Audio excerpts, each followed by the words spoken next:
Irak'tan geldinler. Buna Arzugul Hacım, Yakup Hacım Türkiye'den geldi buna. Sizler Gollandiya'dan geldinler. Bunda baş koşup biz tor dünyasında tanışıp, paranışıp, monduşup koygan bolsak buna. Üz görüp, gider görüp oturmuz. Buna Aztekin, bizim pişkadem siyasetçimiz. Buna Bahtiyar, Dünya Uygur Kurultayı'da bellik rehberlerinin birisi. Özünün küçüğünü çıkarıp o, müstakillik için. Şu, hemimiz baktık bulaylı.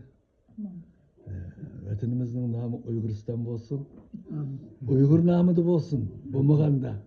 Uyguristan da islip almayımız. Uygur kimliği bilen bir vatan buluş bizge mukarrer aldı gerek. Kanda neyse Aztekin efendi. Bunda vaat sözde bitti. Bokta.